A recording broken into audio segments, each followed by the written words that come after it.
Muchas gracias por estar aquí y, bueno, una vez más, muchísimas gracias a Mariana Enríquez, por haber aceptado la invitación. Es un auténtico lujo contar con ella.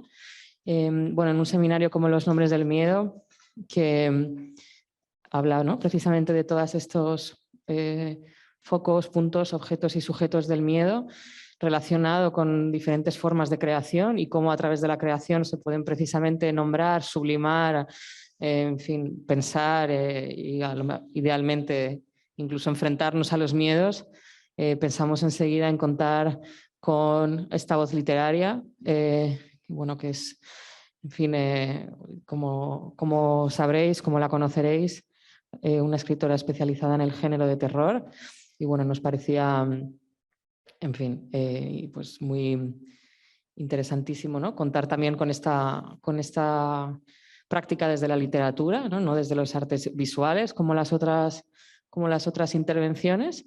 Y entonces, bueno, lo planteamos como un taller, en el sentido de que, bueno, va a haber una parte, digamos, más de charla, ¿no?, o que Mariana nos va a contar, bueno, algunos de los temas que atraviesan su forma de escribir, su obra, etcétera. Y después luego tendremos también un tiempo de preguntas, por si queréis, en fin, ¿no?, aprovechar que su presencia virtual, pero su presencia con ella, un descanso, y luego después pues nos tiene preparada alguna dinámica, ¿no?, pensada de modo participativo, ¿no? Os animamos, ¿no?, en este sentido a lanzaros, ¿vale? Y bueno, y nada, espero que lo disfrutéis y muchas gracias. Y ahora Víctor va a contaros brevemente de nuevo un semblante biográfico de Mariana para que sepáis un poco más sobre ella. Bueno, me sumo a los agradecimientos. Mariana, muchas gracias por aceptar la invitación al seminario Los nombres del miedo. Como sabéis, Mariana Enríquez es periodista, es subeditora del suplemento Radar del diario Página 12 y docente. Además, entre otros premios, es premio Ralde de novela por Nuestra parte de la noche. Mariana Enríquez ha sido descrita como uno de los fenómenos literarios más importantes de los últimos tiempos. Ha redefinido los términos del género de terror en español, alejándose de los códigos habituales para adentrarse en la monstruosidad y el miedo que pueden causar las situaciones de los personajes reales. La crítica social se esconde también en su obra, la burocracia, la corrupción, las desapariciones de la dictadura, temas que han ido surgiendo, que hemos ido viendo estos días precisamente como algunos de los temas que sobrevuelan las preocupaciones y los miedos que compartimos, que son cotidianos y que de alguna manera se han convertido en un nexo colectivo. Esos son los fantasmas de los que su obra se nutre, y en sus propias palabras, cualquier horror real es igual o más terrorífico que cualquier cosa que podamos imaginar. Y yo me callo ya y damos paso cuando quieras, Mariana. Muchas gracias. Hola, buenas tardes. Buenas tardes a todos los que están por ahí. Gracias por invitarme. Me voy a alejar un poquito. Bueno. El seminario entonces es... creo que ahí estoy teniendo un problema con la conexión, pero ya está bien. Bueno, ahora está bien. Es un seminario sobre todo sobre literatura, para mí, ¿no? Lo pensé como literatura de terror, no solamente la mía, sino hacer un repaso sobre qué es esto de la literatura de terror, por qué es un campo específico, cuáles son los subgéneros que tiene. Así que voy a empezar hablando de eso, y después que termine y que venga el descanso, que pueden hacerme después unas preguntas, podemos hablar de lo que quieran, de las dudas que les hayan quedado sobre esto, o de en general lo que escribo yo, o lo que sea, pero me parece importante definir un poco el campo, porque creo que la literatura de terror durante mucho tiempo no tuvo un campo específico, resultó bastante despreciada, como mucha literatura de género, como la ciencia ficción, como el policial siempre tuvo un poco más de prestigio, pero no tanto.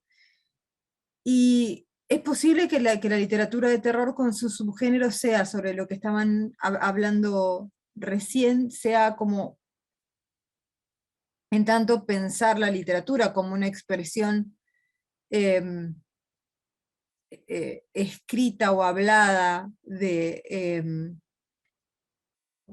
tratar de buscar una estética del lenguaje. Creo que fue la que desde que existimos, digamos, la que mejor lidió con lo desconocido, con lo sobrenatural, con lo que nos da miedo, y con un intento de tratar de comprenderlo y de exorcizarlo desde la, yo diría, absoluta imposibilidad de hacerlo como humanos, digamos. En la literatura de terror hay dos líneas, hay varias, pero hay dos líneas muy claras y muy definidas sobre qué es y cómo se constituye el campo. La primera, que es la más fantástica, digamos, la más relacionada con el género fantástico, lo que sobre todo piensa es la irrupción de lo fantástico sobrenatural horrible en nuestro mundo, o sea, un quiebre de la realidad que tiene que ver con lo sobrenatural, siempre. Para Lovecraft, por ejemplo, que es uno de los principales escritores de terror de la historia, siempre es sobrenatural porque para él lo desconocido es lo que más miedo nos da, y cuanto más desconocido, mejor. Por eso su mitología en general es del espacio exterior y es de dioses que no conocemos, y le inventa nombres, y arma todo un sistema que es un sistema completamente ficcional y sobrenatural, y que nada tiene que ver con el realismo. Pero resulta que también es bastante desconocida la muerte, que es algo muy cotidiano, o sea, ¿qué pasa después de la muerte? La violencia también es bastante desconocida, no porque no ocurra, o no, sino el impulso de dónde viene, o sea, es como algo que también destruye nuestra realidad. El terror no solo lo causa lo que no conocemos, sino lo que se repite. El trauma, un ataque, un peligro, y todo eso es eminentemente realista. Ese peligro puede ser un peligro que tenga que ver con la política, un peligro que tenga que ver con lo íntimo, un peligro, etc. Y con esto quiero decir, esto puede ser, no sé, una crisis ecológica. En este momento, por ejemplo, está súper... se está escribiendo muchísimo terror ecológico, y no es solo un oportunismo, sino que en algunos casos lo será, pero en los trabajos mejor hechos es la expresión de una angustia real. Y también un asesino puede ser un vector del terror. Por algo, durante muchísimos años, Jack el Destripador tenía la misma importancia, o era un fantasma tan importante como cualquiera sobrenatural. Pero estas son las dos líneas, hoy no están peleadas. Hay gente que le gusta más una o que le gusta más la otra, pero eso es una cuestión, hablo como escritores, ¿no? O sea, escritores a los que prefieren una y que prefieren otra. En general, los que prefieren la línea más sobrenatural son aquellos que defienden un poco más la especificidad del campo, y quizá la necesidad del campo como un lugar de entretenimiento y no un lugar donde procesar cuestiones traumáticas de la realidad. En cuanto a lo que yo hago, yo estoy más con la segunda tanda, digamos, aunque la primera la puedo disfrutar un poco más, pero llega a aburrirme, o sea, la no relación o la distancia con la realidad demasiado marcada llega a aburrirme. El relato de terror existe desde que existe el mundo, y está registrado desde que existe la literatura, o sea, desde que se empiezan a codificar de alguna manera los relatos escritos. Sería larguísimo y tedioso citar todas las fuentes orales, pero quizá una de las principales sea la mitología. Y entre las mitologías es, solo porque es la más famosa, en la mitología griega, por ejemplo, hay cantidad de casos de fantasmas y de descensos a los infiernos, Odiseo yendo a Hades, etc. Y sobre todo, un poco más ya específico y un poco más horrible, está el tema de la necromancia, que es la invocación de los muertos. Las brujas, tampoco brujas en ese momento, sino más bien las hechiceras, que es algo diferente a como las brujas después se piensan cuando existen en ese momento, eran las hechiceras o digamos, las mujeres que profetizaban, eran quienes iban a las tumbas, digamos, y levantaban a los muertos para preguntarles cosas, porque en general lo que se pensaba, y lo que se sigue pensando hoy, es que los muertos tienen un secreto que saben. Voy a compartir ahora la primera imagen de una de estas brujas famosas, que se llamaba Ericto, y estaba en uno de los, por supuesto un dibujo, no hay fotos de Ericto, ¿no? En una ilustración, una pintura, como lo quieran llamar, en Tesalia, que era la ciudad de las brujas y donde iban los héroes a preguntar, porque estaba lleno de mujeres que se dedicaban a la necromancia, y Ericto era quizá la principal de ellas. Su adivinación era en general con restos humanos, era coleccionista de restos humanos. También hacía una adivinación que siguió vigente durante mucho tiempo, que tiene que ver a partir de mirar las tripas. No me pregunten cómo, porque yo no la hago, pero digamos, mirar las tripas y ahí encontraba las respuestas. Y también levantaba a los muertos, pero no como fantasmas, o sea, es una cosa todavía un poco más terrorífica incluso, que es tipo zombie. O sea, realmente iba a los campos de batalla, que en ese momento eran muchísimos y nos enterraba tanto a los muertos. Elegía a alguno de los soldados que todavía estaba más o menos en condiciones de hablar, y lo levantaba en cuerpo y lo hacía hablar y le hacía preguntas. Y no le podían mentir. La mitología está llena de estos ejemplos y de estos encuentros con lo desconocido.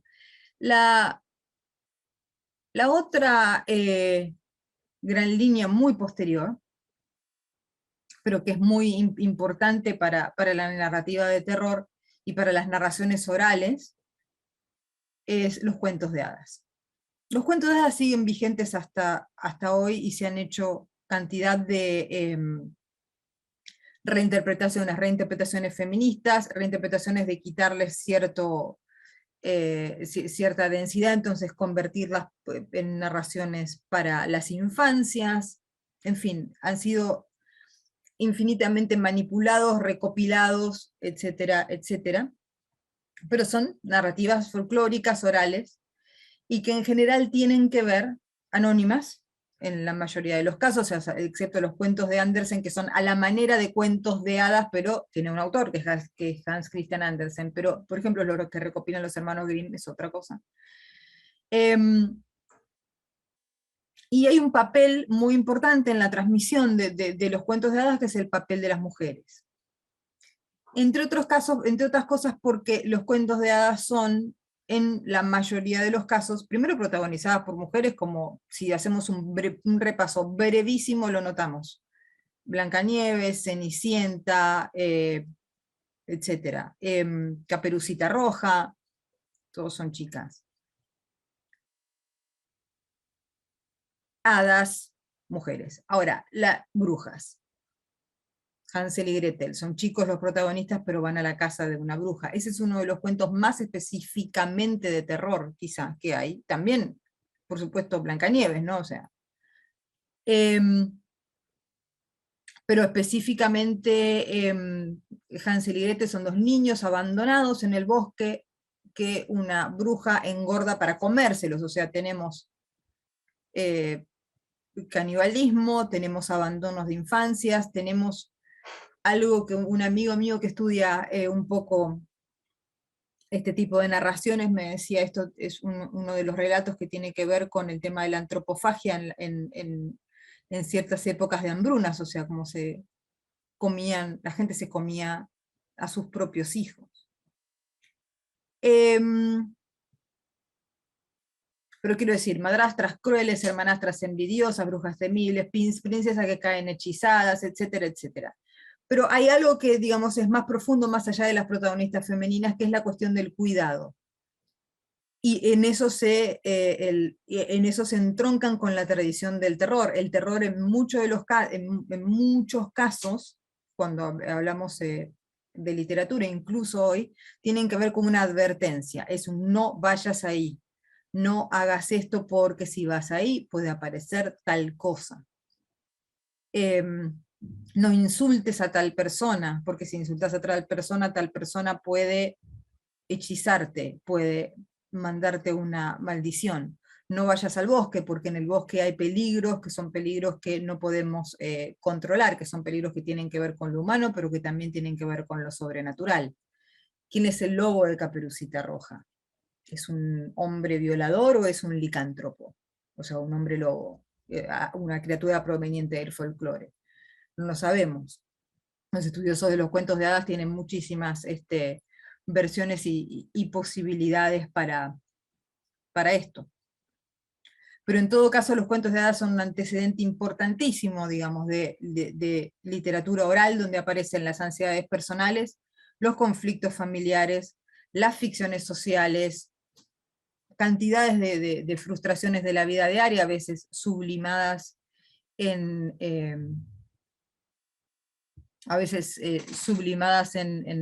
relatos que tienen que ver con la nobleza y tal.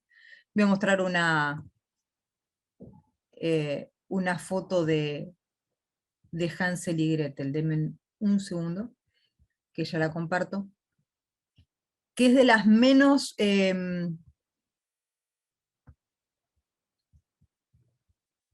es de las menos infantiles que encontré. Es impresionante cuando estaba buscando, incluso en mis libros y tal, cómo y cuánto se infantilizaron los cuentos de hadas, cuando muchos de ellos son narraciones francamente horribles, digamos, ¿no? O sea, pero bueno, creo que esto es un proceso de infantilización que tiene que ver con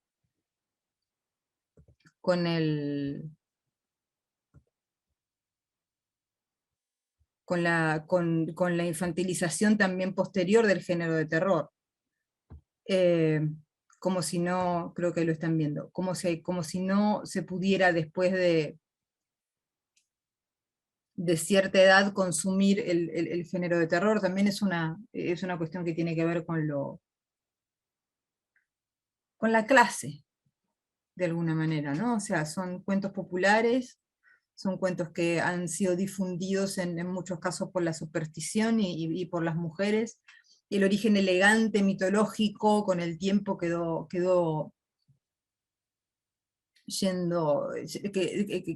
cada vez más lejos, digamos, y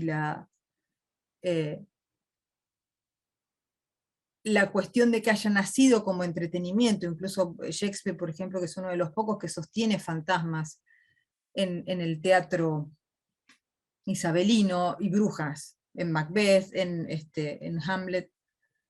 Hay que pensar lo que Shakespeare es elegante ahora, pero en ese momento era una compañía de teatro que viajaba por Inglaterra, digamos, no estaba pensado en ese sentido. ¿Por qué digo que es uno de los pocos que sostiene el fantasma en ese momento? En ese momento de un problema religioso, esto no tiene que ver con la literatura, pero sí explica cosas de la literatura después, y del cuento de fantasmas, que hay una discusión importante entre catolicismo y protestantismo sobre si el fantasma es el espíritu de los muertos o es un demonio haciéndose pasar por un espíritu de los muertos. Esto se ve muy claro en el cine de terror, y en la literatura de terror provoca como una especie de crisis, digamos, ¿no? De la que se sale con un género, que es el que les voy a contar ahora, que es el género de la ghost story, o la historia, o el cuento de fantasmas.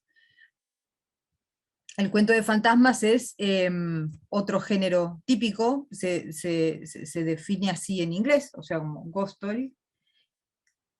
¿Por qué? El fantasma es la hipérbole de lo desconocido. No solo han muerto, sino que por un motivo u otro su muerte ha sido distinta, son almas en pena, vuelven, o sea, hay un montón de cuestiones que tienen que ver con qué pasó con esta gente, ¿no? Y luego la hipérbole de que sean también de lo desconocido en el sentido de que sean molestos, qué necesitan, qué les pasa.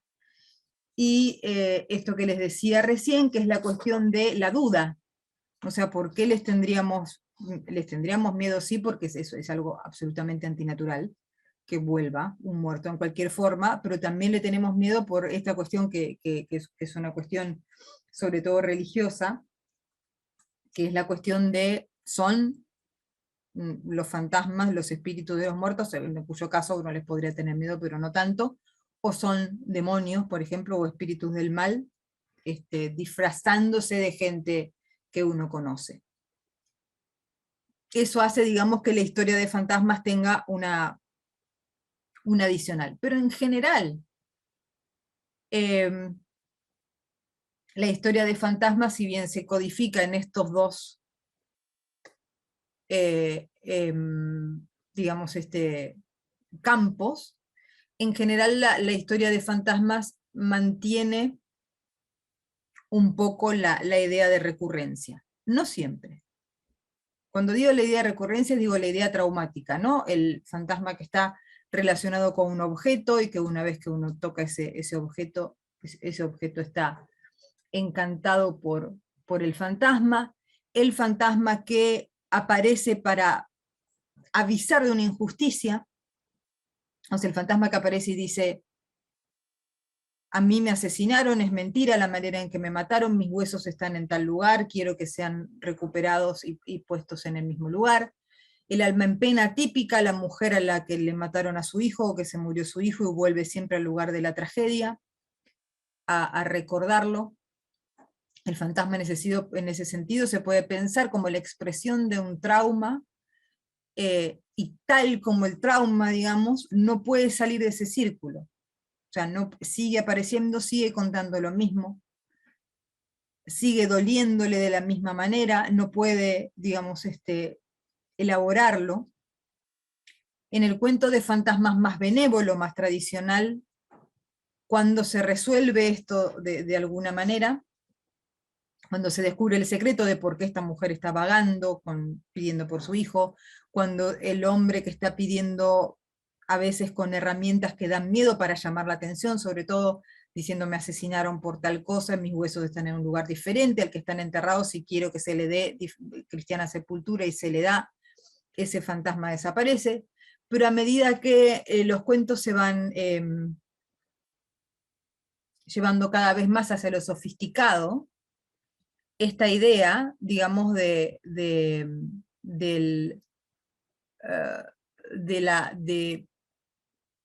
aplacar al fantasma se va desapareciendo para que de alguna manera entendamos que el fantasma no se va a ir, porque no puede irse de alguna manera. Bueno, uno de los que rompe con esta idea del fantasma como una entidad que puede ser exorcizada y enviada de vuelta, o sea, algo que está entre mundos y que puede ser enviado de vuelta a la paz, pongámoslo en términos de la religión católica al cielo, es Charles Dickens, con un cuento de Navidad. Un cuento de Navidad es un cuento de fantasmas. Voy a compartir ahora una foto de Dickens, el típico señor victoriano. Dickens escribió muchos cuentos de fantasmas, estaban muy de moda los cuentos de fantasmas en su época, y dirigió varias revistas. donde se publicaban cuentos de fantasmas en general provenientes de la tradición oral, y que los escritores los llevaban hacia la literatura, y mucho más interesante que eso, las escritoras en muchos casos. Dickens ayudó a muchísimas mujeres, ya vamos a ver algunas, a poder publicar en sus revistas, sobre todo una señora que se llamaba Elizabeth Gaskell, de la que vamos a hablar un poquito más después. Un cuento de Navidad, todos ustedes seguramente conocen la historia, y para los que no, es una historia bien moral y bien navideña. Ebenezer Scrooge es un señor prestamista que es muy malo y muy egoísta, es muy malo con su empleado además, ¿no? Esta es una Londres absolutamente fría, devastada por las consecuencias de la revolución industrial, que es a lo que preocupa a Dickens todo el tiempo. Dickens es un escritor social, Dickens es un escritor que está pensando en la miseria, en la pobreza y en lo que eso ocasiona. Y a este financista, porque hoy lo podríamos pensar como un financista, que es Ebenezer Scrooge, en la Nochebuena, la noche previa al día de Navidad, le manda 4 fantasmas, porque no son 3, siempre es como la idea es que son 3, que es el de las Navidades pasadas, presentes y futuras. Son 4, porque primero le manda el fantasma de su socio, Marley, que está lleno de cadenas, y que le avisa que le van a venir estos socios, y que le avisa que tiene que cambiar su vida, porque si no cambia su vida, se va al infierno, básicamente, ¿no? Y le hace creer en lo sobrenatural, porque es una persona absolutamente materialista, Scrooge. Aparecen estos 3 fantasmas. El que no lo leyó, les recomiendo que lean Un cuento de Navidad, más allá de las películas y cosas que hay, y también de la infantilización que se ha hecho del relato, porque cuando uno va al relato, lo que ve realmente es que hay una profundísima reflexión de Dickens. No es casual que elija un financista, no es casual que elija un prestamista como este personaje egoísta que está en ese momento especial de la revolución industrial de Londres, negando el espíritu navideño en el sentido de espíritu de concordia, de espíritu de generosidad, sobre todo, y de negación de la desigualdad, ¿no? Porque él a su empleado lo desprecia profundamente por eso, porque es alguien menor que él. Dickens es uno de los principales, con Un cuento de Navidad, uno de los principales representantes de la ghost story, del cuento de fantasmas, no el único. Quiero hacer una diferencia porque todo esto transcurre más o menos en época, siglo XIX, fines del siglo XVIII, bueno, esto de Dickens no, pero fines del siglo XVIII y todo el siglo XIX son épocas de gran cantidad de literatura fantástica y de terror. Y hay otra gran tradición de la que vamos a hablar ahora enseguida, que es el gótico. Para no aburrirlo, sino ir demasiado entre las 2 tradiciones literarias del gótico y de la ghost story, lo que pasa en la ghost story, o sea, en la historia de fantasmas como literatura, no solamente como cuento oral, es que en general transcurre un espacio y un tiempo, una locación que la gente que lo lee le resulta familiar. En cambio el gótico no, el gótico transcurre en un castillo, una abadía, en un cementerio, en un lugar cerca del mar con tormentas, digamos, lugares donde la mayoría de los lectores, y más en esa época, les era de muy difícil acceso, no solamente geográfico, sino también social, que también eso es importante. En cambio la historia de fantasmas no, la historia de fantasmas es algo que le puede pasar absolutamente a cualquiera. Nombro a Dickens y ahora voy a nombrar, y en un rato les comparto en pantalla a este señor. Es un señor que se llama Montague Rhodes James, que es M.R. James. M.R. James, casi en la misma época victoriana, es un gran escritor de fantasmas, de historias de fantasmas, tiene varios volúmenes de historias de fantasmas. Y él, digamos, lo que cambia de alguna manera, ahí lo van a ver al señor, es un típico estudioso. James lo que introduce de alguna manera es, por un lado, el el lugar donde transcurren las historias de fantasmas suele ser un pueblo pequeño,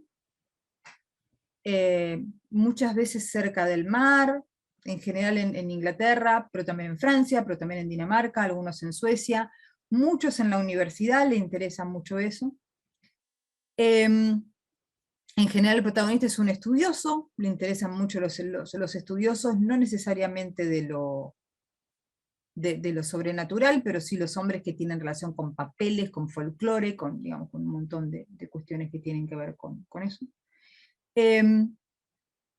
Y que por error y por cercanía con estos objetos abre una especie de caja de Pandora, digamos, que hace que llegue la presencia sobrenatural. Por darles un ejemplo, no sé, un escolar, digamos, como le dicen los ingleses, un scholar, que anda molestando entre ruinas, toca la ruina equivocada, abre la ruina equivocada, ingresa en la ruina equivocada y lanza un fantasma. Es un escenario bastante clásico, pero muy influyente, sobre todo en su momento, y hoy todavía, aunque ya no tanto, porque James sí es un escritor que, a diferencia de Dickens, y esto es lo que estamos hablando hoy de lo sobrenatural versus lo que está relacionado con lo social, M.R. James es un escritor eminentemente relacionado con lo sobrenatural y poco le interesa a la gente, y las mujeres también.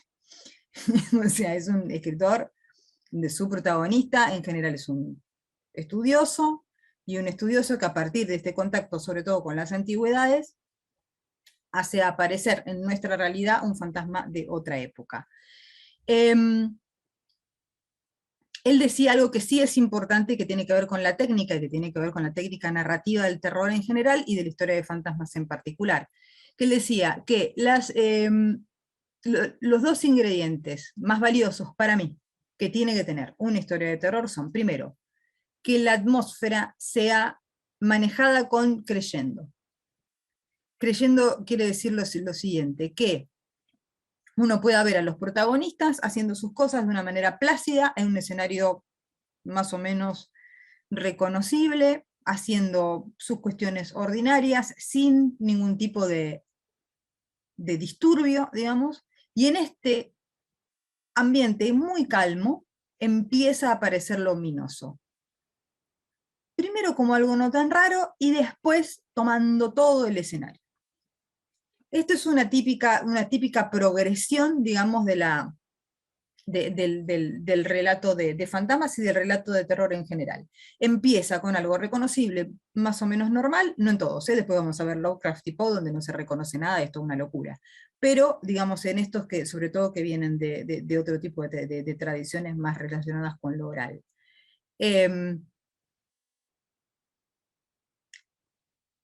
Todo normal, ocurre algo y de repente se desata una especie de tragedia. Otro requisito, decía él, en mi opinión, es que el fantasma tiene que ser malevolente u odioso. Dice, para mí, las apariciones que ayudan, digamos, o las apariciones de fantasmas buenos, tienen que ver con cuentos de hadas o con leyendas locales, pero para mí no pertenecen a la ficción del cuento de fantasmas. Eso es un poco discutible,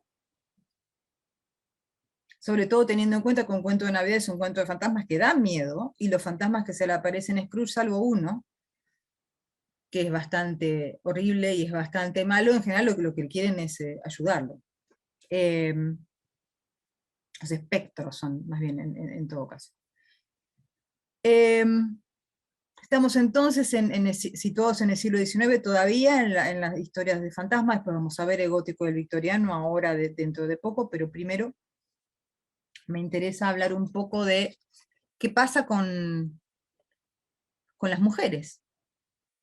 No voy a hablar de muchísimas porque me parece que no tiene sentido y sería aburrirlos, pero lo que quiero que tengan muy en cuenta, y a lo mejor, a ver, ahora me estoy acercando mucho al coso, pero hay cantidad, sobre todo allá, ustedes tienen la suerte en España, de libros como este, por ejemplo. Este se llama Mujeres Letales, Pero hay muchísimos más, sobre todo Impedimenta tiene muchos más, de escritoras rescatadas del siglo XIX y de esta época, muchas de las cuales publicaron en revistas, muchas de las cuales publicaron en revistas de Dickens, entre otras, pero muchísimas más, y que de alguna manera continuaban con la tradición claramente femenina de pensar en cómo cuidar a los demás, en advertir a los demás, y también algo que es muy particular, que es la mujer que está en su casa, que vive encerrada,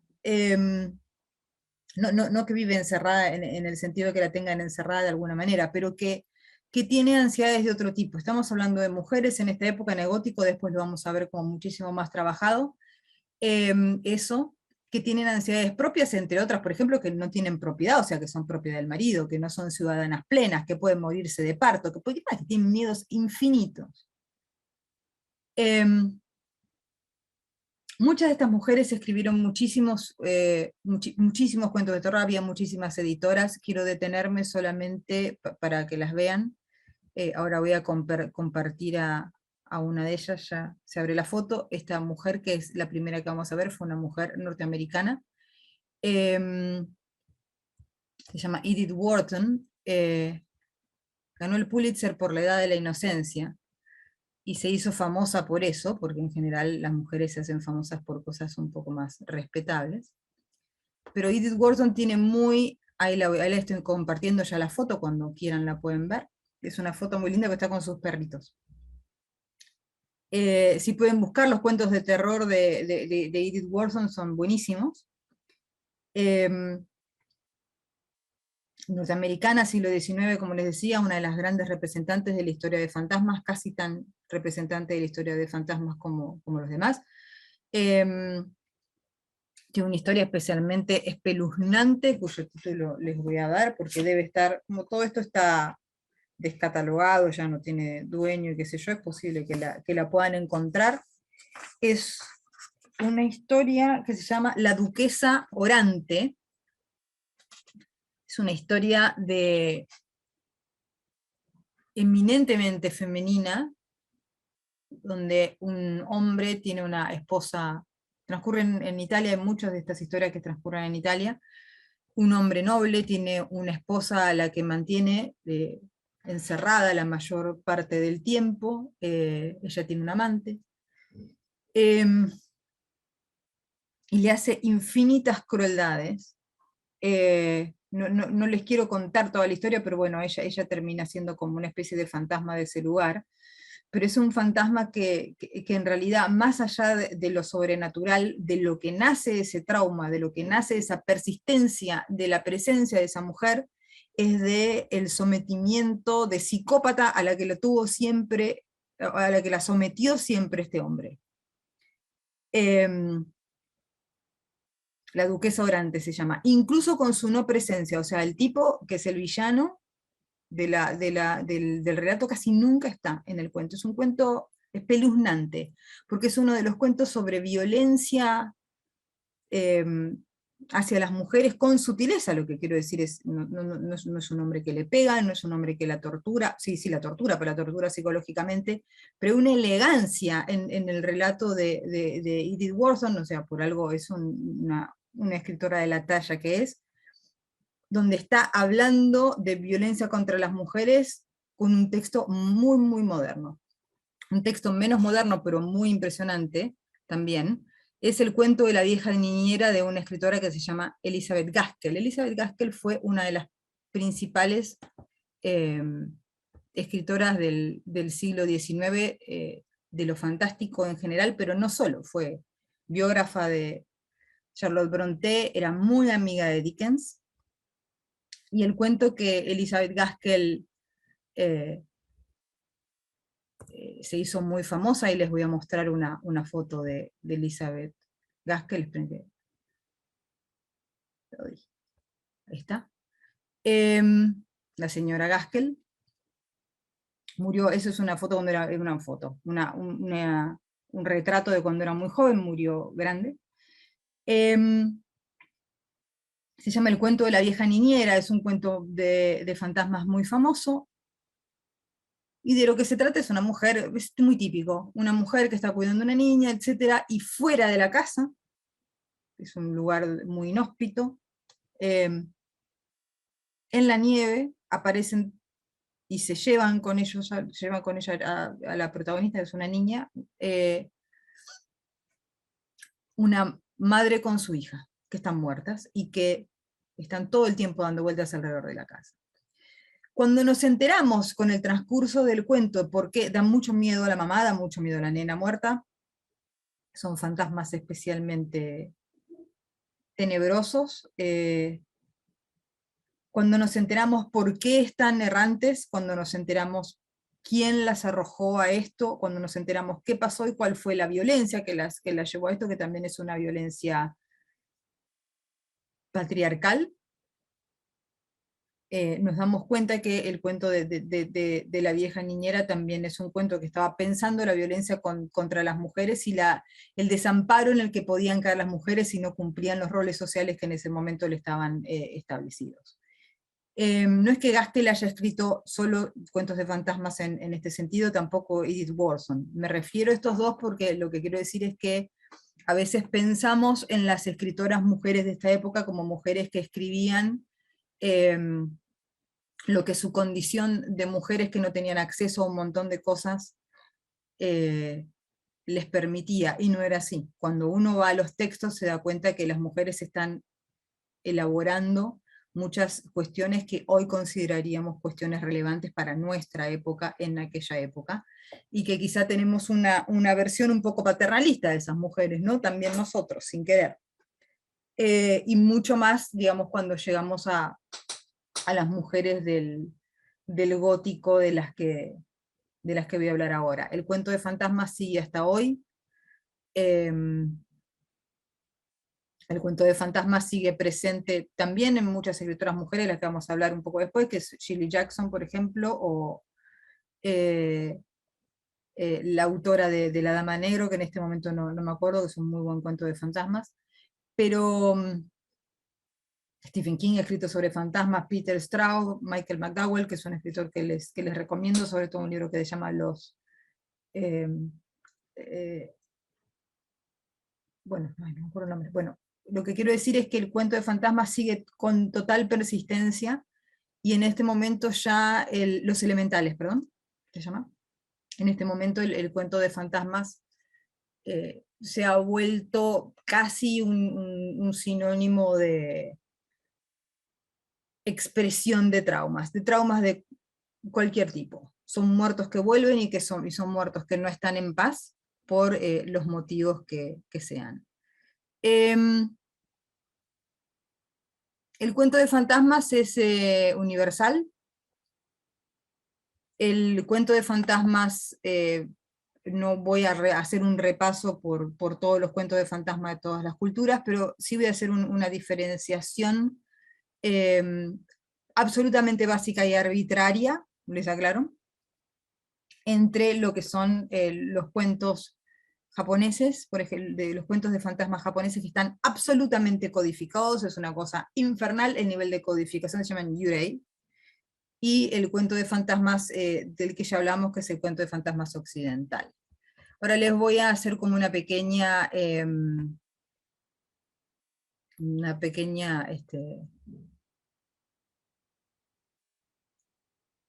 voy a compartir cómo se ve los fantasmas de Occidente en general. Cuando quieran compartir, ahí está ya la imagen. Este es un típico fantasma de Occidente, es una película, la película es A Ghost Story, es una película sobre duelo, no es una película de terror. Se las recomiendo, es muy linda. Pero este es el típico fantasma con su, que puede ser una transparencia también, y qué sé yo, con su manta. El que inventó el tema de la manta es el señor que hablábamos antes, M.R. James, en un cuento que se llama Silva y acudiré. O sea, el que aparece es un fantasma con una manta encima, con una sábana. Pero en realidad la sábana lo que representa es la blancura, la falta de forma, la transparencia. Los fantasmas pueden ser transparentes, pero M.R. James también hizo fantasmas que eran rojos, como sanguíneos, Hay otros fantasmas que son sombras negras. La tradición occidental no es muy vasta en cuanto a esto, pero esta es como la imagen típica del fantasma solo, etc. La imagen típica del fantasma de Japón es muy difícil de definir, porque les decía, hay un montón de gente diferente, pero les quería mostrar una que es el fantasma de las mujeres en Japón, que es Yurei. Tienen una, también, ahí ya la estoy compartiendo, chiquito, pero es de época. Es un fantasma femenino, en este caso. En general, las mujeres fantasmas, hay de muchos tipos, pero hay cuestiones que quiero que vean en esta imagen. Ven que no tiene pies, eso significa que está flotando, no está caminando. Fantasma en general, en Japón, nunca va a aparecer caminando.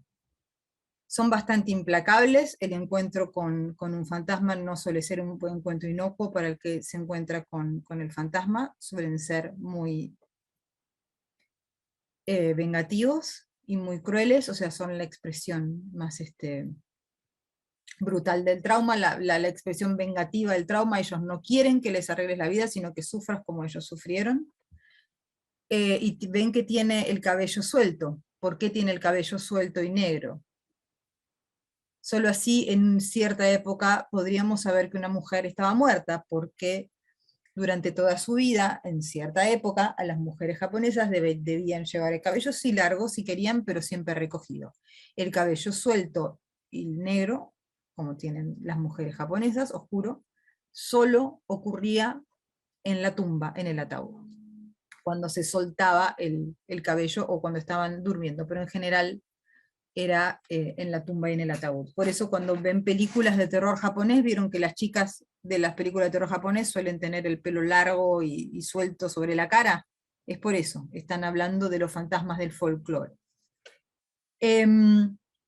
Para darles un ejemplo de la crueldad de los fantasmas japoneses, hay una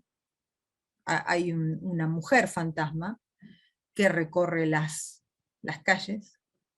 Aparece, es un cuento tradicional y aparece en diferentes versiones, pero la que es la más corriente es que tiene la cara desfigurada, tuvo la cara desfigurada por un ataque violento, tipo el Joker, ¿no? Con los labios cortados así, o sea, tiene la sonrisa hasta las orejas aproximadamente. Tiene la cara tapada, o tiene la cara con un tapabocas, con un barbijo, como tenemos que usar nosotros ahora. Recordemos además que en Japón, más allá de las cuestiones de pandemia, se suele usar por una cuestión hasta de cortesía. Si uno está resfriado y va a trabajar, o tiene un resfriado, o tiene cualquier cuestión así, lleva puesto su barbijo, porque es una cuestión de no contagiar a los demás, y también por la contaminación de la muchísima población. Así que no es una cosa tan rara ver, fuera de un contexto como el que estamos viviendo ahora, que es excepcional y que es pandémico, en un contexto mundial en Japón, podemos ver una persona con un barbijo y no es una cosa rara. Lo que hace esta mujer fantasma es una mujer común que está con su barbijo que le cubre la cara, a veces en otros casos se la cubre porque tiene frío, como una bufanda o algo así. Viene de atrás, te toca de atrás o te toca del costado, se saca el barbijo, tiene esto así, y la pregunta que te hace es: ¿soy bonita? ¿Soy bella? La pregunta no tiene una buena respuesta. Nunca. Porque si uno le dice que la verdad que es que no, o sea, no es que no sea bonita, es que está desfigurada. Lo que ella está preguntando es: ¿esto que ves te parece una cosa que es lo habitual, que es un ideal de belleza, digamos? No, no le dice que no. Se enoja y te mata, o te provoca lo mismo. Hay diferentes versiones, te provoca la desmedida. Si uno le miente y le dice: sí, estás preciosa, ella nota que eso es una mentira y también lo hace. Lo que quiero decir es que el encuentro con un fantasma en Japón no tiene negociación. El tema de la no negociación se repite en folclore de fantasmas de otras culturas. En nuestra cultura, cuando digo nuestra cultura, digo, yo vivo en América Latina y soy latinoamericana, pero también provengo de una cultura criolla con orígenes morales, digamos, católicos. En nuestra cultura en general, la regla es la negociación con el fantasma, incluso con el fantasma recurrente y traumático uno trata de negociar con él. Y después en las culturas protestantes quizá el fantasma es muchísimo más agresivo y uno lo que trata es de exterminarlo. El fantasma japonés tiene más poder que uno. Son diferencias sutiles, pero son diferencias que tienen que ver con la cultura y con distintos tipos de fantasmas. Lo bueno en literatura es que uno puede tomar la tradición que quiera, porque la literatura no depende de cuestiones que tienen que ver con no apropiarse, digamos, de relatos de otro tipo. Así que uno puede tomar y escribir el cuento de fantasmas con la tradición que quiera. Para terminar con el cuento de fantasmas, como les decía, sigue hasta hoy, etc. Un cambio importantísimo dentro del cuento de fantasmas lo produjo una novela que se llama Otra vuelta de tuerca, de Henry James.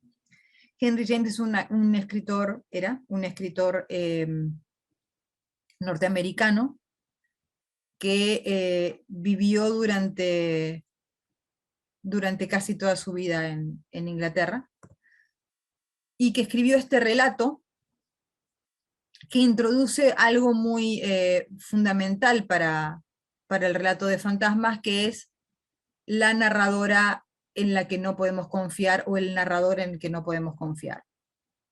¿Cuáles son las características de las que estamos hablando desde hoy de la literatura de terror? En la literatura de terror se produce un quiebre en la realidad. Venimos de, como decía M.R. James en sus cuentos de fantasmas, un escenario perfectamente reconocible, y ese escenario perfectamente reconocible se va descomponiendo y se va cambiando la realidad. ¿Esto qué ocurre? Ocurre porque objetivamente está cambiando la realidad y está haciendo un ingreso lo sobrenatural, o lo estamos provocando nosotros. Esta es la pregunta que se hace Henry James y que no responde en Otra vuelta de tuerca. E introduce a una narradora, que es en este caso, ahí les voy a compartir al señor James, que es este señor. Henry James introduce a una narradora que es una institutriz, que va a cuidar de dos chicos que se llaman Miles y Flora. Los va a cuidar en una mansión que se llama Bly, es una mansión que está bastante aislada, y ella es la que empieza a ver a dos fantasmas, que ella cree que son los fantasmas de los anteriores cuidadores. Están los dos muertos. Y con versiones confusas, con medias verdades, con algunas informaciones no del todo claras que empieza a obtener. Luego empieza a desconfiar también de la gente, así que incluso a la gente con la que pregunta no le está. Los chicos no le dicen, los chicos que tiene que cuidar tampoco le dicen del todo la verdad. Ella llega a la conclusión, primero, de que los fantasmas existen, segundo, de que son fantasmas malvados, y tercero, ya cuando recaba cierta información que siempre es incompleta, que siempre es confusa, que siempre ella le agrega cosas, o no, porque esto no está resuelto, llega a la conclusión de que han tenido relaciones sexuales con los chicos. Esta es una novela de fines del siglo XIX, así que introducir este tropo, digamos, ¿no? O sea, esta cuestión de que tengan relaciones sexuales con los chicos, de que hayan corrompido a los chicos, es de un riesgo y de un desafío a la literatura de la época enorme. Y tampoco es del todo clara, porque todos son medias verdades y qué sé yo. Lo importante es esto, lo importante es un narrador en que no se puede confiar. La institutriz está diciendo la verdad, está viendo los fantasmas tienen que ver con su propia represión sexual, los fantasmas tienen que ver con su inseguridad, está mal de la cabeza, no está mal de la cabeza, existen en serio, no lo sabemos. Es una de las novelas que más veces y más versiones ha tenido para la pantalla. Les voy a mostrar dos. Una se llama Los Inocentes, de Jack Clayton. Es una película con Deborah Kerr. Es bastante convencional, pero de alguna manera se las se los recomiendo. Tiene las actuaciones de época, ¿no? Que son unas actuaciones bastante complicadas. Ahí le estoy compartiendo la institutriz con Flora, que es la chica más chica, que está cuidando, a la que ella le tiene muchísimo miedo, porque siente que le miente todo el tiempo y no puede, se llama Los Inocentes, por eso también la versión, porque digamos, no hay en terror los chicos funcionan mucho porque ¿quién es el que corrompe esa inocencia? Los niños nacen con la posibilidad del mal, o la posibilidad del mal ocurre en la vida por una corrupción de esa inocencia, sea la que sea. Estas dos posibilidades son dos posibilidades diferentes del mal, pero las dos son clarísimas emanaciones, digamos, del terror. Esta es la película de Jack Clayton. Después de esta, en los años 70, apareció otra película, también muy,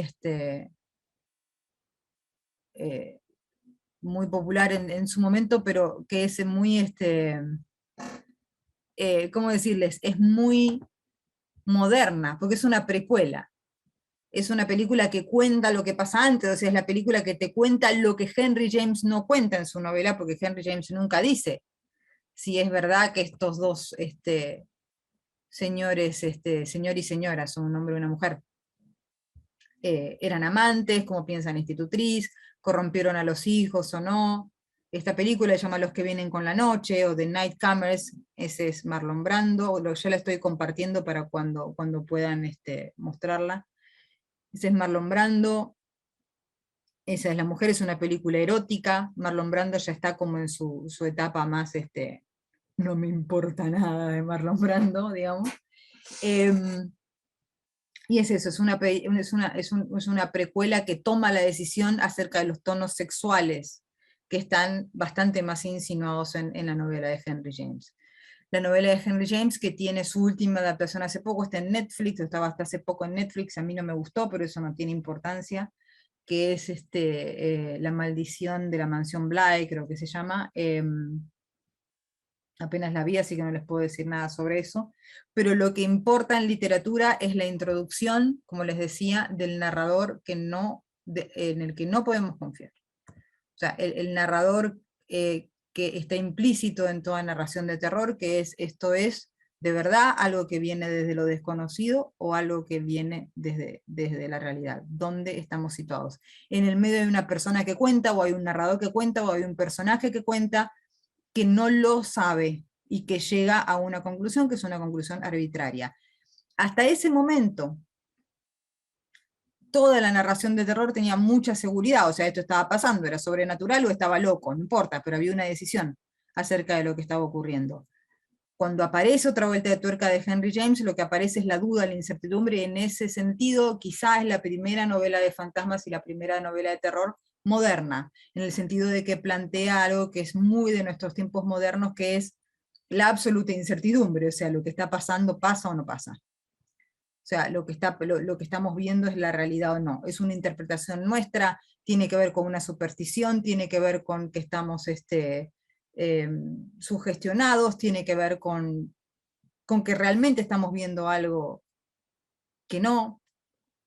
Y todo eso en la literatura está dando ahora una literatura muchísimo más rica, que es una literatura que para mí refleja estos tiempos, que son tiempos totalmente inciertos, y por eso la literatura de terror le viene también a los tiempos inciertos, digamos, ¿no? Porque realmente no sabemos lo que realmente pasa, y no lo sabemos a veces incluso, y no me quiero extender mucho con esto porque no tenemos tanto tiempo, incluso con las fake news, o sea, con las fake news, o sea, las noticias que no son verdaderas, también son una forma de relato de terror a la James, o sea, ¿no? O sea, nosotros, hay un dispositivo que es el dispositivo periodístico, que nos pide todo el tiempo crean, crean, crean, crean, y hay, digamos,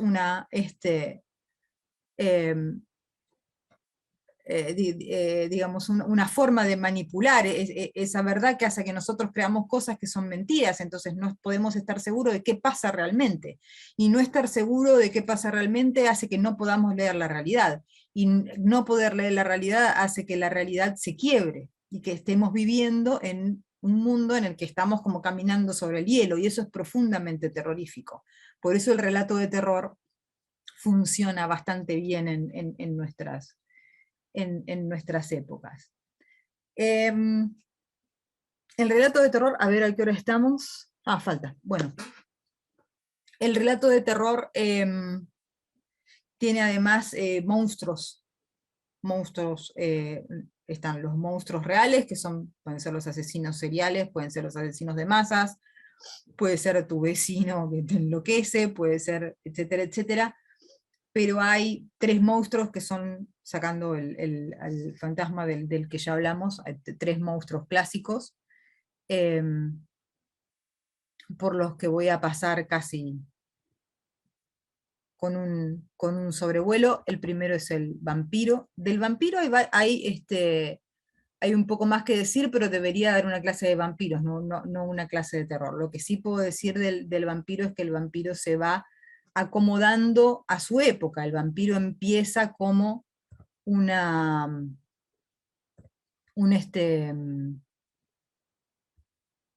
ahí voy a compartir la versión más clásica del Nosferatu. Empieza como una superstición de Europa del Este, o sea, esto realmente hay un momento en que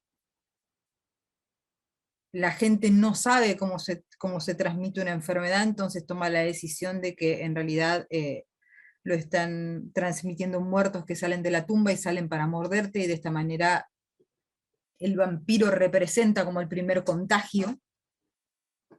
La idea del contagio persiste en el mito del vampiro, quiero decir, o sea, te muerde y te convierte en vampiro después. Se transmite como se transmite cualquier peste.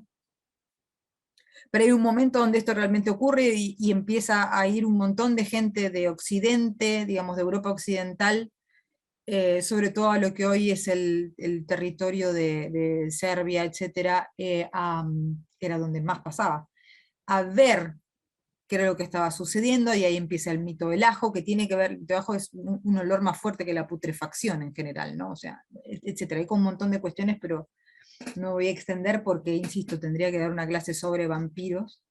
Pero sí es importante que el vampiro se va acomodando a su época. Tenemos este vampiro de la superstición, el vampiro pasa a la literatura, no con Drácula, que es de fines del siglo XIX, ahí se hace popular, digamos, en la literatura, pero el primer vampiro literario es de 1819, creo, y lo escribe John Polidori. John Polidori era el médico y asistente de Lord Byron, el poeta. Y en una noche famosa, que es una noche famosa en Ginebra, Lord Byron ya estaba exiliado, a Lord Byron lo exilian, a pesar de que era un poeta extraordinario, lo exilian de Inglaterra porque se acuesta con su hermana. No hubiese pasado nada probablemente, pero su hermana era una de las asistentes de la reina, así que esto no se podía perdonar, y tenía varios juicios, además de sus anteriores mujeres, que lo acusaban de prácticas sexuales que ahora nosotros las pasamos bien y gozamos mucho, pero en ese momento no eran de las más habituales. Entonces él se va a Ginebra, y en Ginebra ahí se junta con sus amigos. Entre los amigos estaba Mary Shelley, la autora de Frankenstein, que vamos a hablar, Percy Shelley, su marido el poeta, y estaba su pareja también, y Polidori, que era su médico, y lo que se proponen es escribir un cuento de fantasmas, una noche que están muy aburridos. Hay que recordar además que todo esto ocurre además en un verano donde estalló un volcán, y la ceniza del volcán hizo que todo el tiempo estuviera todo muy oscuro, así que era todo muy gótico y muy adecuado al clima mental de esta gente. Entonces, ¿qué ocurre? Mary Shelley no escribe, por supuesto, Frankenstein en ese momento, pero sí tiene la idea, y Polidori sí escribe este cuento de vampiros, que cambia de ese bicho vampiro que acabamos de ver al aristócrata, que es el vampiro Drácula, ¿no? Que de alguna manera, sobre todo en Drácula y desde este texto que se llama El vampiro de John Polidori, lo que representa de alguna manera es la persistencia de la superstición vestida de aristocracia y de elegancia, y sobre todo el deseo, que estaba como absolutamente obturado en la época victoriana. El vampiro tiene varios renacimientos. Luego, el único que voy a mencionar en este momento es el de Anne Rice. El de Anne Rice ocurre en los fines de los años 70.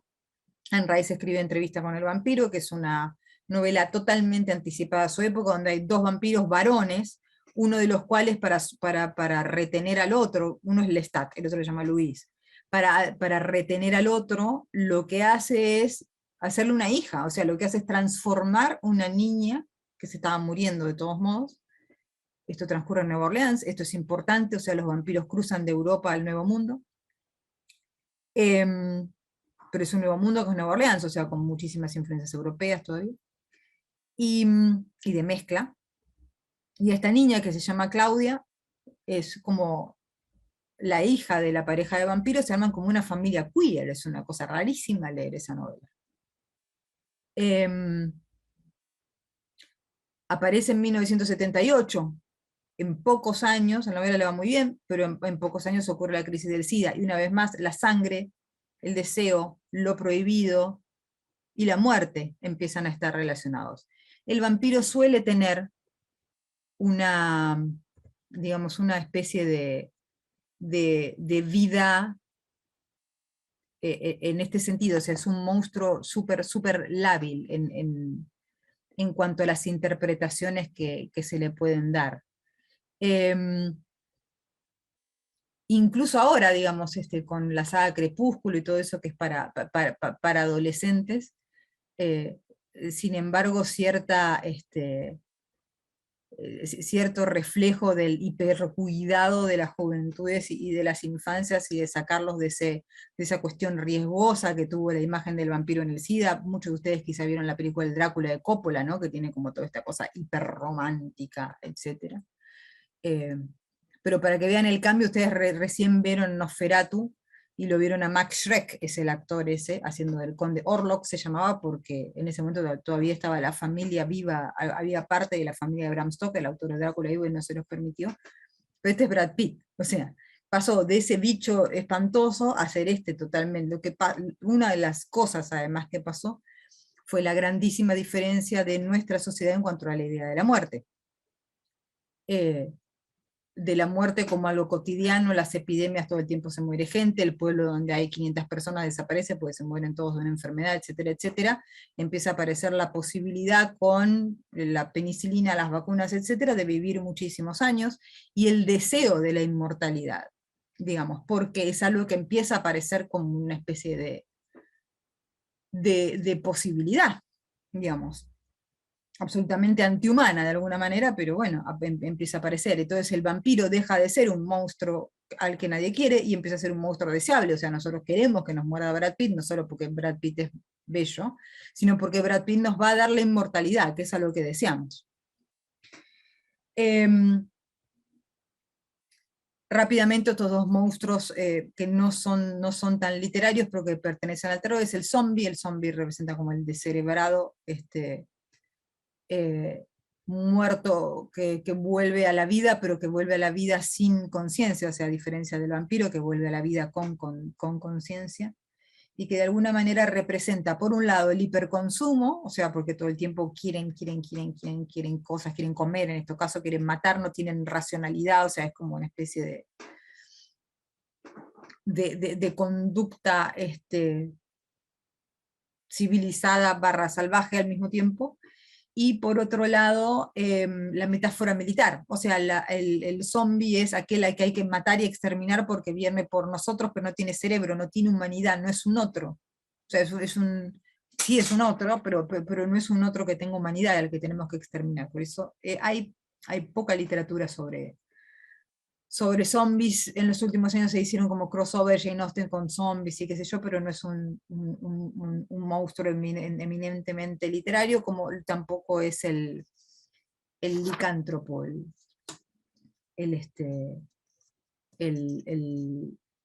hombre lobo, digamos, ¿no? Salvo en un cuento muy famoso que también les recomiendo, se lo quieran anotar, que es La marca de la bestia de Rudyard Kipling, donde Rudyard Kipling utiliza a la licantropía, digamos, el transformarse en un hombre bestia, como una especie de...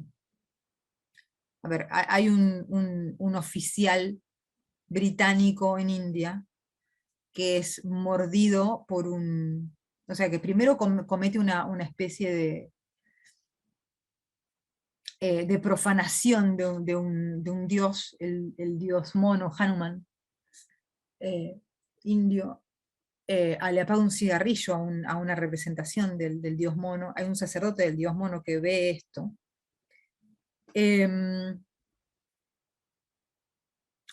Y el sacerdote del dios mono lo muerde a este señor, y este señor termina transformándose en una bestia. Es un cuento sobre el colonialismo, que entre otras cosas lo que plantea es quién es más bestial. Los que alaban al dios mono, o el imperialista que va a un país que no conoce y desprecia su cultura. Y hay derecho, digamos, de esos colonizados a rebelarse. Cuando uno lee, es extraño, porque uno puede pensar que Kipling era, como muchos otros de su época, un escritor eminentemente imperialista en algún sentido, pero quizá porque era el orden natural de las cosas en ese momento. No lo estoy acusando a Kipling de ser era un hombre de su época, lo que quiero decir. Pero sin embargo, en este cuento deja esa rendija, y uno lo que piensa es, bueno, tiene razón, este sacerdote andar mordiendo a este estúpido. Antes de pasar a que tengan un descanso ustedes y yo, voy a hacer la última gran tradición del siglo XIX y hasta la actualidad del terror. Y después cuando volvamos, la estructura la vamos a hacer así. Ustedes me hacen preguntas, la que quieren, yo voy a hacer un cierre con el terror más contemporáneo, el que se está haciendo en el siglo XX, sobre todo de Stephen King para acá. Y luego les voy a proponer un pequeño ejercicio en el que no tienen que anotar ni nada, sino más bien charlar conmigo de ciertas cosas, pero empezar a pensar ciertas cosas en un sentido un poco más literario, o como disparador de lo literario. Pero bueno, primero quería hablar del gótico. El gótico persiste hasta hoy, digamos, y lo que aparece en el gótico como algo muy esencial es la presencia absoluta del espacio como un personaje más en la literatura de terror. Y una narración muy pintoresca, con muchos elementos de aventura y también muchos elementos melodramáticos. La atmósfera es una atmósfera de exotismo, de misterio, de miedo también. Y en general, la historia gótica transcurre en una gran mansión, en una abadía, en un cementerio, en un lugar abandonado cerca del mar, etcétera, etcétera. Lo que quiero decir es, una historia de fantasmas hoy en una mansión abandonada sigue siendo también una historia gótica, pero también en un edificio abandonado de una ciudad. El ambiente opresivo, el ambiente que también se constituye en algo siniestro. Siniestro es, según Freud, aquello que es familiar y que se nos vuelve extraño, ¿no? Que en ese ambiente opere esa transformación, es una de las características principales de la narración gótica, además de que es horrible lo que pasa, ¿no? Es un subgénero además de la literatura romántica, por eso está la exaltación de la naturaleza y la exaltación del héroe inmerso en esta cuestión. Tenemos muchos representantes del gótico, pero vamos a ver algunos. Esta señora, muchas mujeres, sobre todo mujeres. Una señora de las más famosas y menos leídas hoy, que es Anne Radcliffe. Menos leídas hoy, ¿por qué? Ustedes me dirán. Bueno, la invisibilización de las escritoras mujeres es algo muy, ahí estoy compartiendo ya a la señora Radcliffe. Es algo muy habitual, pero sobre todo ocurre mucho en las que escribían en géneros populares, porque eran géneros incluso en ese momento considerados como descartados, y que recién hace, yo diría unos 50 años, que primero la academia y después los lectores están empezando a reconocer, y también los escritores, como antecedentes, y también como darles un lugar dentro de la literatura, ¿no? Hay muchísimos más, El Castillo de Otranto, bueno, los misterios de... Ella escribió un libro muy famoso que se llama Los Misterios de Udolfo. Si a uno les interesa ver cómo está codificado de alguna manera el gótico, esta es la novela por donde empezar. Escribió muchísimas más. Pero las que más me interesan a lo mejor son, y ahora les voy a... Ahora les aviso cuando les comparto, igual es una imagen de ella, pero quiero que la vean, es una de las escritoras quizá más importantes de la literatura, que es Mary Shelley. Mary Shelley escribió Frankenstein. Y cuando escribió Frankenstein, Mary Shelley no solo escribió una novela, sino que Mary Shelley escribió un mito. Mary Shelley, ahí comparto la foto de ella, es un retrato clásico de Mary Shelley. Frankenstein es de 1818 y ella tenía 18 años cuando lo publicó, nada más. Digo, por si se quieren sentir mal. Mary Shelley estaba pensando en varias cosas cuando escribió Frankenstein. Primero, si ustedes leen Frankenstein van a ver que la naturaleza es está absolutamente relacionada con lo que está pasando, que es la historia de un hombre que quiere ir más allá de sus posibilidades como humano y crear vida a partir de restos de muertos. Ahora, muchos pueden pensar, pero esto está totalmente alejado de la realidad. Bueno, cuando Mary Shelley escribió esto, el robo de tumbas era una cosa muy, muy elemental. Es recién en la época victoriana, cuando sobre todo en Inglaterra, que es donde ella vivía, se toma la decisión de a los cementerios hacerlos como fortalezas, ¿no? Para que los muertos no corran el peligro de ser robados y entregados a las escuelas de medicina. Esto era un súper negocio. Y en un momento donde se moría tanta gente, y tanta gente cercana, y tan joven, era un miedo totalmente real. Mary Shelley además perdió muchos hijos, algunos en el parto, otros ya crecidos, algunos inclusive de malaria. En esa época había malaria en Europa.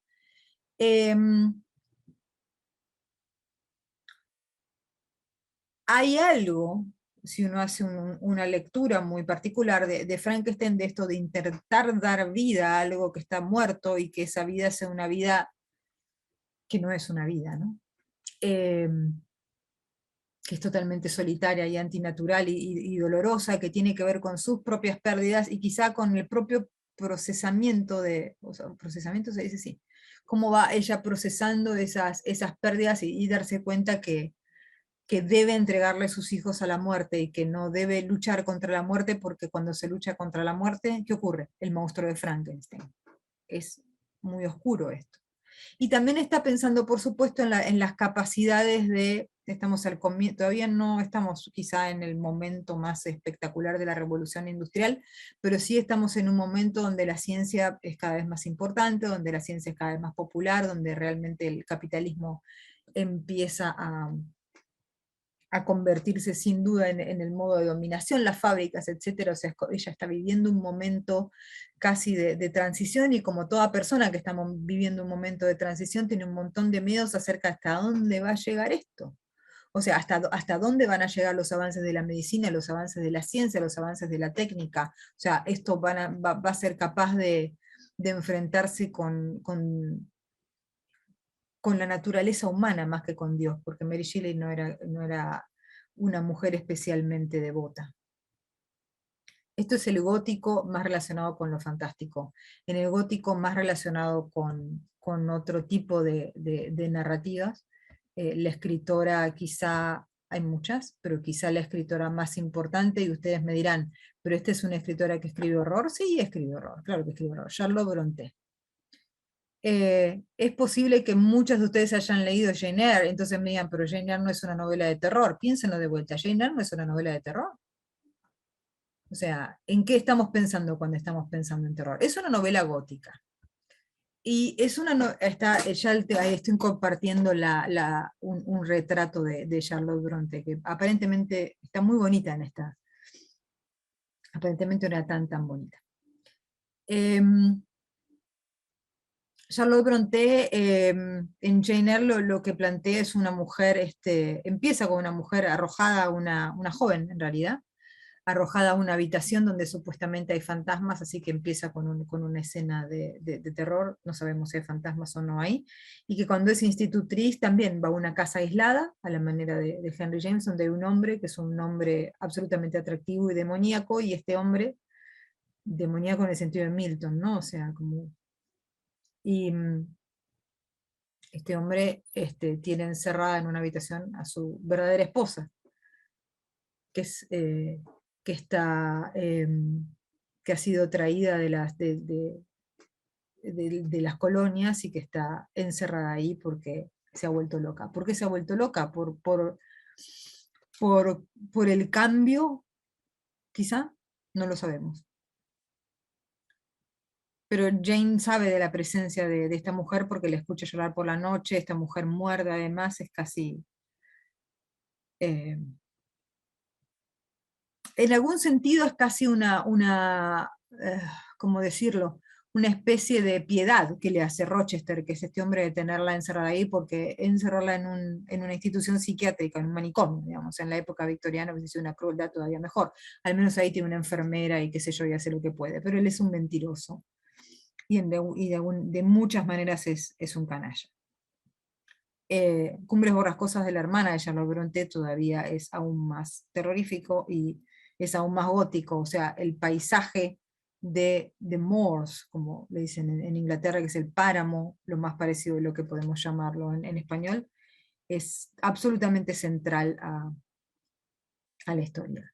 La ficción gótica, uno puede decir, sigue existiendo, por supuesto que sigue existiendo la ficción gótica, y hoy los mejores representantes de la ficción gótica quizás sean un poco las escritoras latinoamericanas, algunas, y sobre todo el gótico sureño de los Estados Unidos, donde tanto escritores como Toni Morrison, que piensan en la esclavitud, una escritora negra, como Toni Morrison, que piensa en la esclavitud desde ahí, cuyo libro más famoso, Beloved, se trata de una esclava negra que mata a su hija bebé cuando llegan a capturarla otra vez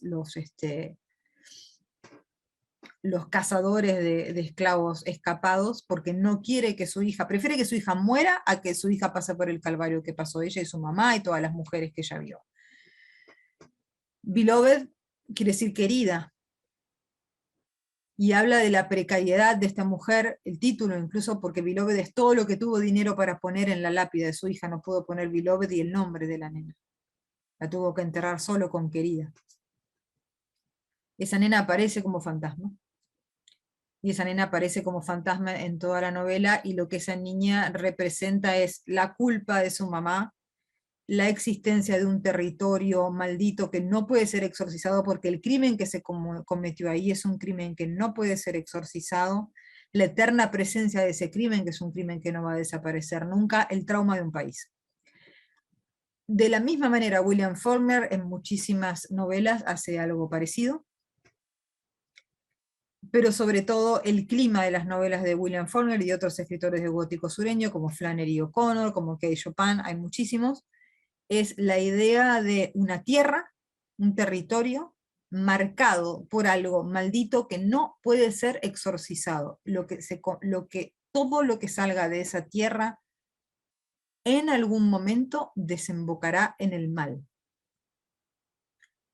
Es una tierra además con sus tradiciones sobrenaturales, sobre todo en Luisiana, es una tierra que además tiene la tradición del vudú, que trajeron los esclavos haitianos, etc. O sea, es una tierra bastante especial. Ahora, los escenarios son bastante diferentes. A ver, por ejemplo, un escenario típico de novela gótica europea del siglo XIX vendría a ser algo como esto. Ya les comparto la pantalla, denme un segundito, y ahí está. Ahí se puede ya. Vendría a ser algo como esto: la tormenta, el castillo alejado, o sea, como todo casi anticuado, de alguna manera. Pero ahora vamos a ver que no es tan anticuado con las palabras finales, digamos, antes de pasar a que me hagan unas preguntas y después un poco a lo que es el terror del siglo XX, que también es bastante largo. Un escenario de gótico sureño, en cambio, sería algo así. Por ejemplo. Denme un segundo. Esto, la imagen que les voy a mostrar, es la imagen de entrada de una plantación en el sur de los Estados Unidos. Una plantación, como le dicen ellos, que es ya está compartido, es un lugar donde hubo esclavos. Se ve bello, ¿no? El musgo español, la entrada, este camino tan lindo. Sin embargo, este lugar tan hermoso vio un sufrimiento humano como pocos lugares del mundo. Y este sufrimiento humano, dice el gótico sureño, dice el gótico en general, cuando pone al escenario como un personaje más, dice, es inseparable una cosa de la otra. En ese sentido pertenece a la literatura romántica. Algunos apuntes sobre el gótico y las mujeres. Ya hablamos un poco de Elizabeth Gaskell y este cuento, el relato, el cuento de la vieja niñera, ¿no? O sea, todas estas preguntas: ¿quién mató a esta bebé fantasma? ¿Quién los hizo monstruos? ¿Por qué esa gente que los hizo monstruos nunca pagó por ese crimen? O sea, ¿cuál es el poder que detentaban? Estas cuestiones son cuestiones centrales del gótico, y cuestiones centrales que las mujeres escritoras del gótico trataban de reflexionar acerca de estas cuestiones, ¿no? O sea, ¿qué pasaba con todo esto? En muchos de los trabajos de Elizabeth Gaskell y en muchos de los trabajos del gótico, el corazón, digamos, de estas apariciones, de esta desesperación, es la falta de control de las mujeres, su falta de estatus y su falta de autonomía. Se convierten en monstruos las mujeres en el mundo, porque el monstruo es visto como lo otro, lo que no puede ser integrado, y de hecho la mujer era lo otro y lo que no podía ser integrado, lo que no era integrado voluntariamente, quiero decir, en este momento. Para las mujeres, entonces, en muchos de estos casos, aunque son protagonistas y autoras del gótico, el tema digamos, del sufrimiento de estas mujeres en estas narraciones góticas es estar atrapadas y el sufrimiento.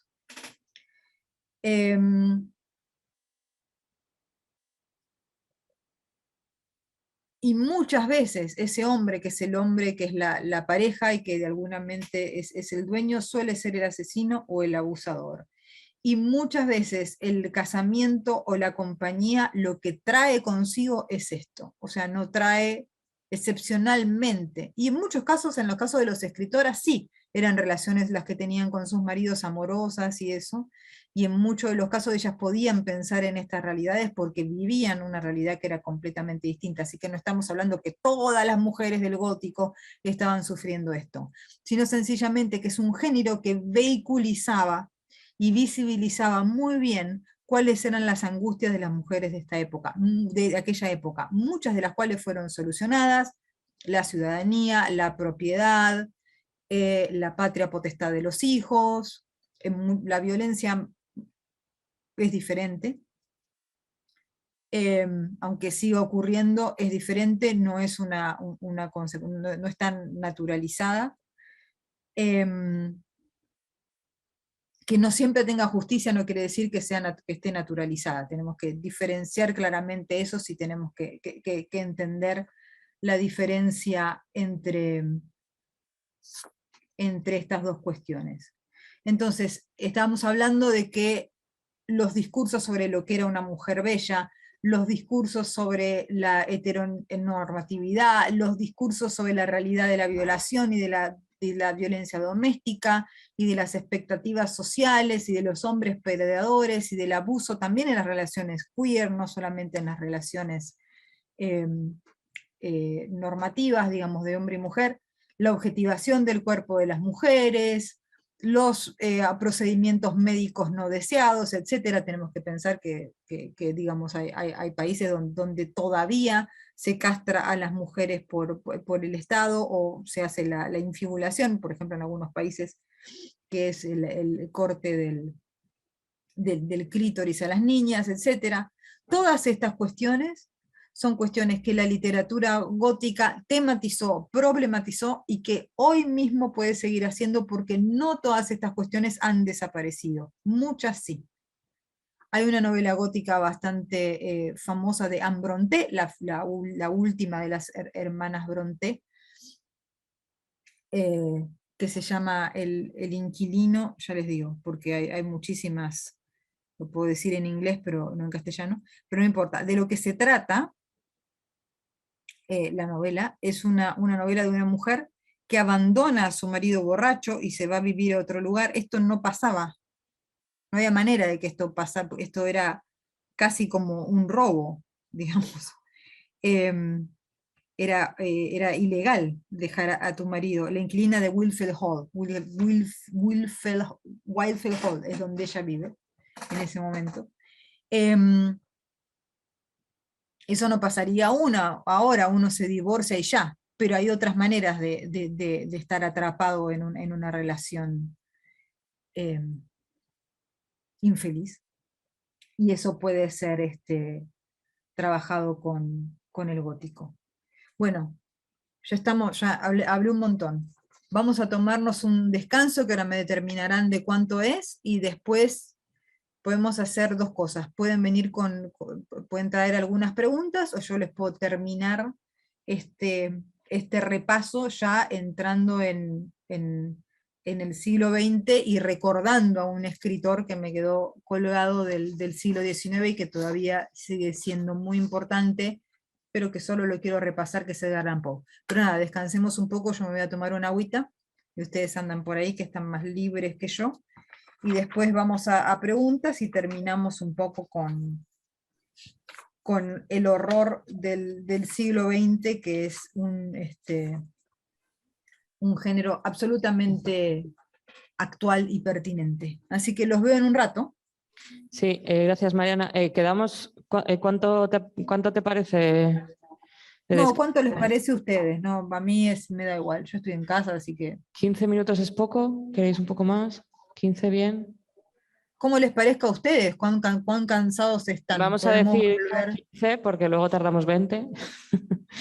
¿Vale? Nos vemos a las 7 otra vez. Gracias. Hasta ahora, Mariana. Gracias. Bueno, avísenme. Sí.